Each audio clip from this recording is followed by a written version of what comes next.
పోతంగ్ గ్రామం మొదలైన చీకటి రాజ్యం నిజామాబాద్ జిల్లా నవీపేట మండలం పోతంగల్లో దళిత ఇళ్లను టార్గెట్ చేస్తూ ఆకస్మికంగా కరెంటు కట్ చేసిన లైన్ మ్యాన్ తాను గత 15 నెలలుగా చెల్లించడం లేదని, అప్పుడు లేని తెలంగాణ ప్రభుత్వం ఇప్పుడు ఎలా చెప్పకుండా కరెంటు కట్ చేశారు అంటే అప్పుడు ఉన్నవారు ఏఈ కాదు, లైన్ మ్యాన్ కాదు, అసలైన లైన్ మ్యాన్ ఏఈలు ఇప్పుడు గుర్తుకొచ్చారా?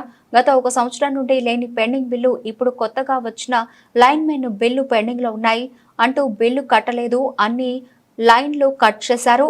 ఆ గ్రామం ప్రజలు ఆవేదన వ్యక్తం చేస్తున్నారు.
అయ్యా సీఎం రేవంత్ రెడ్డి గారు, మీరు ప్రజాపాలన అని చెప్పేసి మహాలక్ష్మి పథకము, రైతు భరోసా, ఇంద్రమ్మ ఇల్లు, గృహజ్యోతి పథకము, చేయూత పథకము అన్ని 6 సంక్షేమ పథకాలు ప్రకటించారు.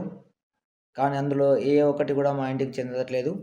దానికి కారణం ఏంటంటే ప్రశ్నిస్తే మండలంలో నీకు రేషన్ కార్డు లేదు, మీ ఇంటోళ్ళకు ఉంది, రేషన్ కార్డు ఎవరైతే ఉన్నారో వాళ్ళే అప్లికేషన్ చేసుకుంటే వాళ్ళకు మాత్రమే లబ్ధి చెందుతుంది అని చెప్పారు. మరి మేము అప్లికేషన్ చేసినప్పుడు మాది ఇది రేషన్ కార్డు ఉన్న వాళ్ళే అప్లై చేసుకోవాలి, రేషన్ కార్డు లేని వాళ్ళు అప్లై చేసుకోవద్దు. మేము ఎస్సీ సామాజిక వర్గానికి చెందిన వాళ్ళము. రేషన్ కార్డులో నా పేరు లేదు, ఇల్లు నా పేరు మీద ఉంది కాబట్టి ఇంటి యజమానిగా నేను అప్లై చేసుకున్నాను. కనీసం మీరు ప్రజాపాలన దరఖాస్తు చేసుకునేటప్పుడన్నా అధికారులకి సూచనలు, నియమాలు, నిబంధనలు తెలియజేస్తే అనుగుణంగా వాళ్ళు కూడా ఎవరిపైన అప్లై చేయాలి, వాళ్ళకి ఎలాంటి ప్రభుత్వ స్కీములు వస్తాయనేది అవగాహన కల్పించాల్సిన బాధ్యత మీ దగ్గర ఉన్నది. మహాలక్ష్మి పథకం కిందట మీరు ఇస్తా అన్న ప్రతిదీ కూడా మాకేది అందట్లేదు.